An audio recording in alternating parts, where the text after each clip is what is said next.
At any moment, Governor Bill Lee is expected to sign a bill that will give a state-appointed board control over Memphis-Shelby County schools. This is the end of a long battle over concerns about financial waste and too many students who are not performing academically.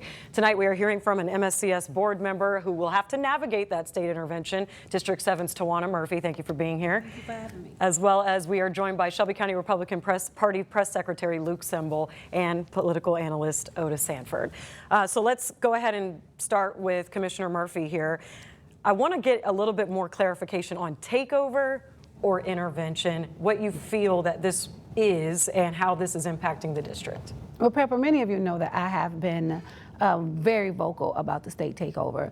And I feel that they say it's an intervention, but I think it's more so of a takeover because it's hurting our people. And number one, it is disenfranchising our voters, and it is unconstitutional, and it shouldn't be happening right now. But I'm gonna let Luke expand on that a little bit more because they say it's an intervention, but it's more of a takeover than an intervention. We know that the legislation says intervention and says accountability measures, but is this going to be a collaborative oversight board with the elected leaders, or is this going to be more of a domination approach? Look, I think that will depend on the school board and the elected leaders. How much are they willing to work with this oversight board of 9 members who are coming in to, yes, have an intervention for the educational outcomes for our students. We know that there are major problems here, and I keep hearing from the school board members that this is an unconstitutional, we are subverting democracy. But no, what we did was we elected state representatives to allocate funds for our school districts, and they have a duty to make sure that they are holding accountable the organizations that receive those funds, and that when Memphis-Shelby County Schools receives over $1 billion in state funds, this is a major district. It's like 1 in every 7 or 9 dollars allocated for education in the state of Tennessee comes to MSCS. And so we need to look very carefully at how those dollars are spent, how the organization is being run. The audit brought forth issues, and so the state is going to come in and clean up those issues. Now, the audit did bring up some issues, but you spent $6 million to find $1 million of mistakes. That's a fourth of a percentage. It was nearly $3 million. But the audit only showed a fourth.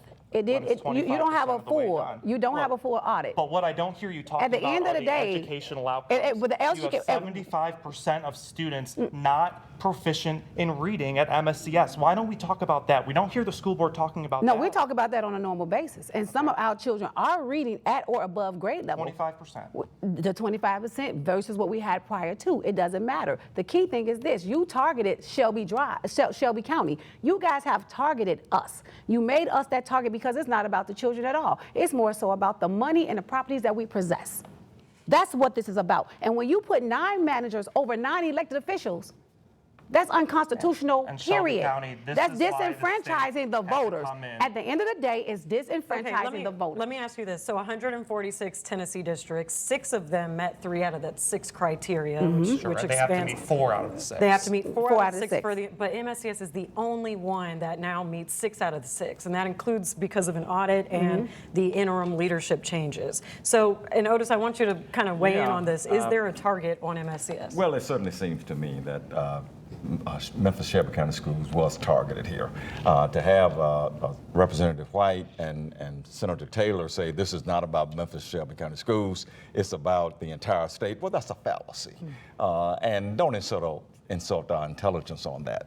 You targeted Memphis-Shelby County Schools. That's all you've been talking about for the last year when you couldn't get it done last year. And I'll say again, I mean, yes, a lot of this was precipitated by the firing of Marie Fagans. And I said at the time that was not a good move to make. It was rushed and it shouldn't have happened. But that precipitated all of this. But yeah, don't say it's all about the state of Tennessee, because even these criteria are locked in on Shelby County because you say an audit by the comptroller. Well, the comptroller has only audited Memphis-Shelby County Schools. Well, let's just say, for the sake of argument, that, okay, they targeted Shelby County.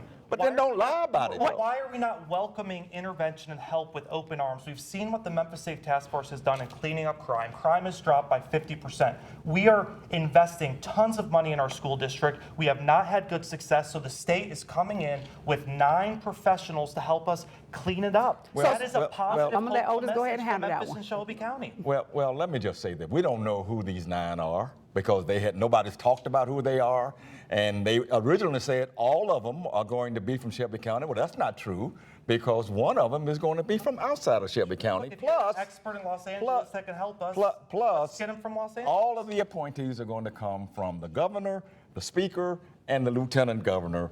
Nobody in Shelby County is going to be involved in picking these 9. Okay, we have to wrap there. I feel like we could have taken up the whole show. 'Cause we was getting ready to go. We was getting ready to We go. have to get to weather because there is some active weather on the forecast. Chief Meteorologist Trevor Burchett, tell us what is going on.